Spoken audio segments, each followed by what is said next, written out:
مفتی صاحب میرا مسئلہ ذاتی نہیں گھریلو ہے، مسئلہ یہ کہ مرد حضرات پر باہر کے معاملات اور محنت مزدوری اور کمائی واجب ہے، لیکن گھریلو اور اندرون خانہ کام عورت پر واجب نہیں ہے۔ تو ایک عورت کہتی ہے کہ گھر کے کام میرے ذمہ نہیں، بطور بیوی بھی نہیں اور بطور ماں بھی نہیں، بطور ماں بھی اپنے بچوں کے لیے کھانا نہیں بناؤں گی کیونکہ مجھ پر واجب نہیں ہے۔ ایسے میں شوہر حکم دیتا ہے تو بھی کہتی ہے کہ یہ شریعت میں نہیں، کوئی مجبور نہیں کر سکتا، تو اس کا بتا دیں کہ گھر اور خاندان کے فرد ہونے کی حیثیت سے بھی کوئی ذمہ داریاں نہیں ہیں عورت کی۔ یہ بڑا اہم سوال ہے، اور آج کل یہ جو ہمارے ہاں عورت مار چورا ہوتا ہے نا، اپنا کھانا خود گرم کر لو اور اپنا موزہ خود تلاش کر لو، طرح کی چیزیں آ رہی ہوتی ہیں۔ یہ بات اچھے طریقے سے سمجھیں اس بات کو۔ دیکھیں اسلام کا جو خاندانی نظام ہے نا، وہ دنیا کے سارے خاندانی سسٹم، فیملی سسٹم سے بالکل الگ ہے۔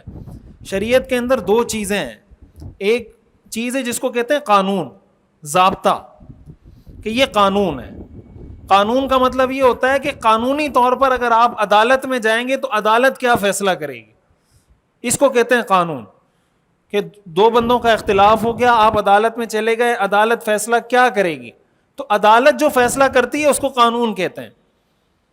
مثال کے طور پر آپ یہ سمجھیں کہ ایک آدمی نے کسی کا 10 لاکھ روپے قرض لیا ہوا ہے، 10 لاکھ روپے قرض لیا ہوا ہے، اب وہ عدالت جائے گا تو عدالت کیا فیصلہ کرے گی کہ 10 لاکھ روپے اس کو، یہی عدالت فیصلہ کرے گی نا کہ 10 لاکھ روپے اس کو کیا کر دو، واپس کر دو، یہ قانون ہے۔ لیکن اگر یہی دو بندے بیٹھ کے آپس میں صلح کر لیں، وہ کہے یار چلو تم 10 لاکھ نہیں دے سکتے 5 لاکھ دے دو، تو اس سے کیا ہوگا کہ اب اس پہ کتنے لازم ہوں گے، 5 لاکھ لازم ہوں گے۔ لیکن اگر یہ قانون میں جاتا تو قانون میں اس پہ کتنے لازم ہوتے، بولیں 10 لاکھ لازم ہوتے۔ تو یہ جو بات کی جاتی ہے نا کہ عورت پر کھانا بنانا واجب نہیں ہے، یہ قانون کی بات کی جاتی ہے۔ قانون کا مطلب اگر عدالت میں جائے تو عدالت یہ فیصلہ نہیں کرے گی کہ نہیں تم پہ لازم ہے، لیکن اس کا یہ مطلب نہیں کہ عورت یہ کام گھر میں کرے گی نہیں۔ اس بات کو اچھے طریقے سے سمجھیں۔ حضرت فاطمہ رضی اللہ تعالی عنہا رسول اللہ صلی اللہ علیہ وسلم کی صاحبزادی ہیں، سب سے لاڈلی صاحبزادی ہیں۔ ان کی شادی ہوئی حضرت علی رضی اللہ تعالی عنہ سے۔ حضرت علی کی جو والدہ ہیں ان کا نام بھی فاطمہ ہے، فاطمہ بنت اسد رضی اللہ تعالی عنہا۔ احادیث کے اندر یہ بات موجود ہے، حضرت علی رضی اللہ تعالی عنہ نے گھر کے کام تقسیم کیے ہوئے تھے۔ تقسیم اس طرح کیے ہوئے تھے کہ گھر کے اندر کے جو کام تھے وہ حضرت فاطمہ رضی اللہ تعالی عنہ کے ذمہ لگائے تھے، مثلا کھانا پکانا ہے، آٹا گوندنا ہے، چکی پیسنی ہے، یہ سارے کام حضرت فاطمہ بنت رسول اللہ کرتی تھیں۔ اور گھر کے باہر کے جو کام تھے کہ پانی لانا ہے، باہر سے کوئی سودا سلف لانا ہے، کوئی بھی باہر کے جو کام تھے وہ ان کی والدہ کے ذمے تھے۔ یعنی حضرت علی کی جو والدہ تھیں وہ گھر کے باہر کے کام کرتی تھیں، کہ گھر میں پانی لے کر آنا ہے تو وہ جا کے لاتی تھیں، اور گھر کے اندر کے کام کون کرتی تھی، حضرت فاطمہ۔ صحیح بخاری کی حدیث ہے، امام بخاری رحمۃ اللہ علیہ نے اس پر باب قائم کیا ہے، امام بخاری رحمۃ اللہ علیہ نے اس پر باب قائم کیا ہے، اور وہ حدیث مشہور حدیث ہے جو حدیث تسبیح فاطمی کی فضیلت میں بیان کی جاتی ہے کہ حضرت فاطمہ رضی اللہ تعالی عنہا گھر میں چکی پیسا کرتی تھی، اس کی وجہ سے ان کے ہاتھ میں چھالے پڑ گئے تھے، ہاتھ سخت ہو گئے تھے ان کے، چکی پیس پیس کر۔ تو وہ حضور علیہ الصلوۃ والسلام کے پاس آئیں، حضرت عائشہ سے کہا کہ حضور کے پاس کچھ غلام آئے ہیں تو آپ حضور سے سفارش کر دیں کہ ایک غلام مجھے دے دیں تاکہ وہ ہمارے گھر کے کام کاج کر لیا کرے۔ حضرت عائشہ نے حضور سے فرمایا کہ فاطمہ کے ہاتھ سخت ہو گئے، اس کے ہاتھ میں چھالے پڑ گئے چکی پیس پیس کر، تو آپ ان کو ایک غلام دے دیں۔ حضور نے فرمایا میں تمہیں ایک ایسا ذکر بتاتا ہوں کہ اگر تم وہ کر لو تو تمہارے لیے غلام سے زیادہ بہتر ہے۔ آپ نے فرمایا کہ 33 مرتبہ سبحان اللہ، 33 مرتبہ الحمدللہ اور 34 مرتبہ اللہ اکبر پڑھ لیا کرو، اس خادم سے تمہارے لیے یہ بہت بہتر ہے۔ خادم نہیں دیا حضرت فاطمہ کو، اسی کو تسبیح فاطمی کہتے ہیں نا، تسبیح فاطمی اس کو اسی لیے کہتے ہیں کہ حضرت فاطمہ کے سوال کرنے پر امت کو یہ تسبیح ملی ہے۔ تو حضرت فاطمہ تو چکی پیسا کرتی تھی، وہ کس کی بیٹی ہیں، اللہ کے رسول کی بیٹی ہیں، کس کی بیوی ہیں، حضرت علی کی بیوی ہیں۔ وہ تو گھر کا کھانا پکاتی تھیں. تو ظاہر ہے کہ یہ رسول اللہ صلی اللہ علیہ وسلم کو پتا تھا یا پتا نہیں تھا کہ میری بیٹی چکی پیستی ہے؟ پتا تھا نہیں پتا تھا؟ پتا تھا نا یہ سب کچھ. تو اللہ کے رسول کا یہ جو عمل ہے، دیکھیں جو حدیث ہوتی ہے نا، حدیث 3 چیزوں کو کہا جاتا ہے. ایک قول یعنی حضور کا ارشاد، اس کو بھی حدیث کہتے ہیں. ایک حضور کا فعل، آپ نے کوئی کام کیا، اس کو بھی حدیث کہتے ہیں. ایک کو عربی میں کہتے ہیں تقریر. تقریر کا مطلب ہوتا ہے کہ آپ کے سامنے کسی صحابی نے کوئی کام کیا اور آپ نے منع نہیں کیا، اس کو کہتے ہیں تقریر عربی میں. تقریر کا مطلب کسی کو برقرار رکھنا. وہ جو آپ اپنے عمل سے کسی کو برقرار رکھتے ہیں، وہ عمل بعض اوقات سنت ہوتا ہے، بعض اوقات واجب ہوتا ہے، بعض اوقات فرض ہوتا ہے. سمجھ آ رہی بھائی؟ حضور کے سامنے صحابہ نماز پڑھتے تھے نا، صحابہ نے، حضور نے منع نہیں کیا نا. تو نماز کیا ہے؟ فرض ہے. نماز کیا ہے؟ فرض ہے. تو تقریر کی بھی الگ الگ قسمیں ہیں جو برقرار رکھا گیا ہے. تو ایک بات اچھے طریقے سے یہ سمجھیں. دوسری بات یہ سمجھیں کہ بیوی پر شوہر کی بات ماننا واجب ہے. شوہر کی بات ماننا کیا ہے؟ واجب ہے.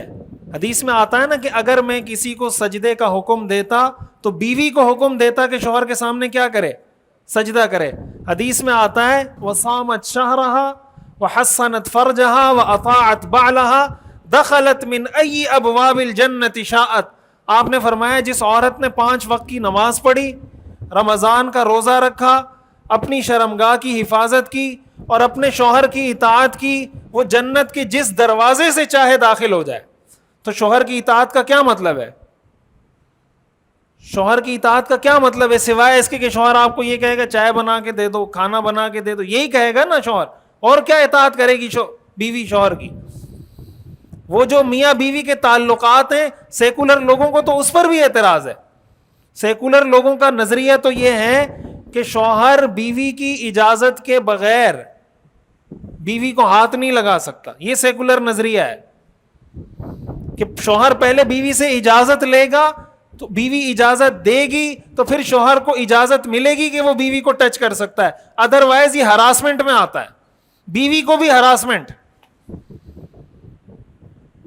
یہ میں بات بتا رہا ہوں، یہ جو دلیل کی باتیں کرتے ہیں نا، یہ دماغ سے نکال دیں. کوئی دلیل ولیل نہیں ہے، اپنا نظریہ تھوپنا چاہتے ہیں، آپ کو دین سے دور کرنا چاہتے ہیں. دوسری بات یہ سمجھیں کہ شوہر کی بات ماننا بیوی پر کیا ہے؟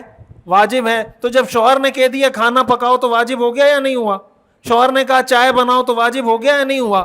کچھ چیزیں ایسی ہوتی ہیں جو عرفن، جب بندہ شادی کرتا ہے عرفن وہ چیز انڈرسٹوڈ ہوتی ہے، اور آج کے زمانے سے نہیں، حضرت فاطمہ کے زمانے سے انڈرسٹوڈ ہے کہ حضرت فاطمہ بھی گھر کے کام کرتی تھیں. تو جب عرف میں یہ بات طے ہے، اس کا مطلب یہ بیوی پہ لازم ہے کہ وہ یہ کام کرے. تیسری بات، جو لوگ یہ کہتے ہیں کہ بیوی پر لازم نہیں ہے کہ وہ گھر کے کام کرے، تو کیا شوہر پہ یہ بات لازم ہے کہ بچے کو میٹرک کروائے؟ بولیں، شوہر پہ لازم ہے کہ بچے کو F A F S C کروائے؟ بولیں، کیا شوہر پہ لازم ہے کہ بچے کو یونیورسٹی کی تعلیم دے؟ نہیں ہے لازم. کس نے لازم کیا ہے؟ قرآن میں تو لازم نہیں ہے. کتنے آپ کو ایسے بڑے بڑے علماء مل جائیں گے جنہوں نے میٹرک نہیں کیا، وہ بڑے بڑے علماء ہیں،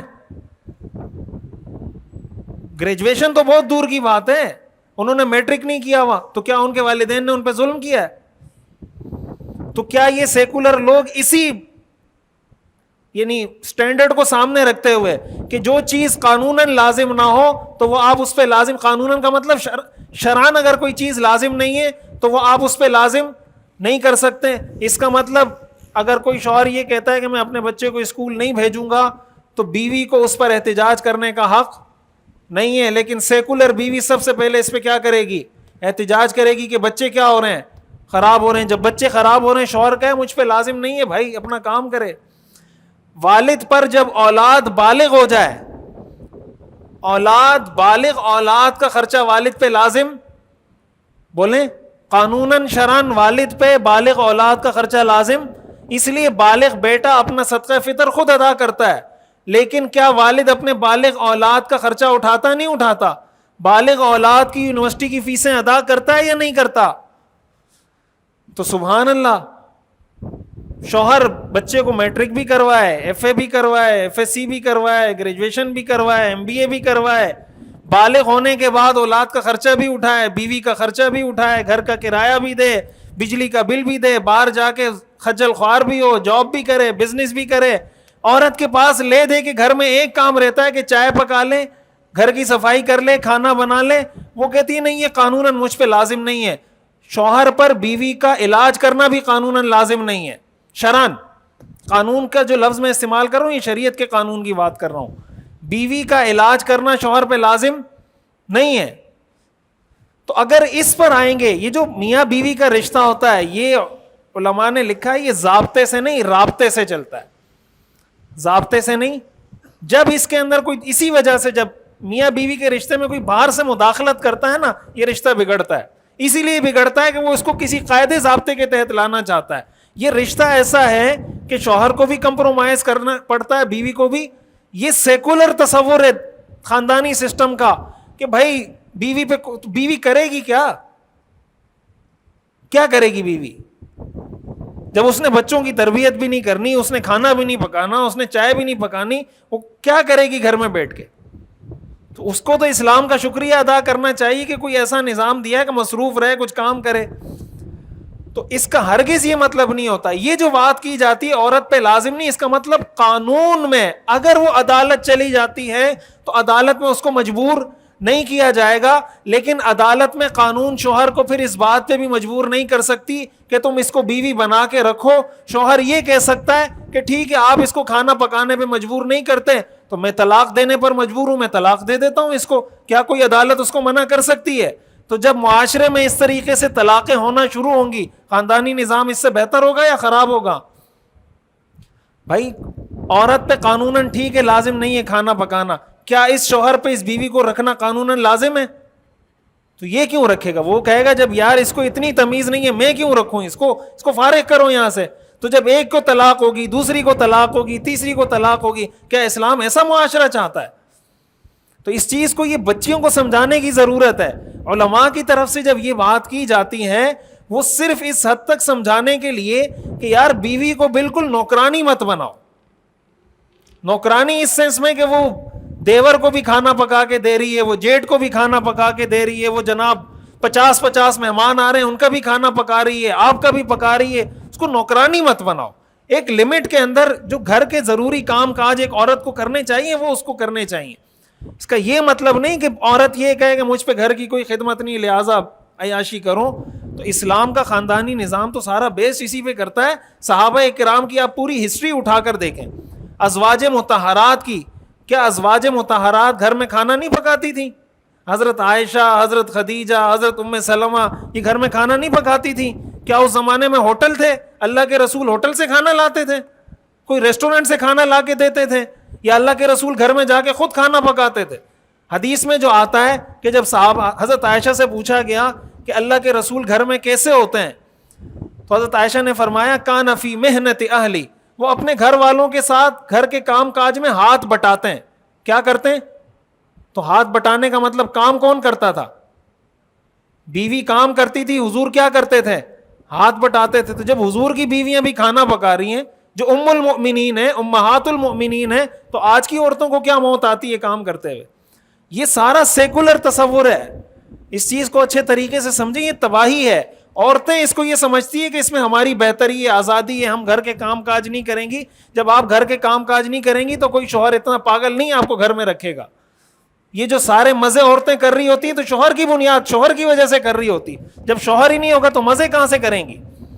تو یہ سسٹم کو بگاڑ رہے ہیں, یہ عورت کو بگاڑ رہے ہیں, عورت پر ظلم کر رہے ہیں, عورت کو آزادی نہیں دے رہے. تو اس چیز کو اچھے طریقے سے سمجھنا چاہیے.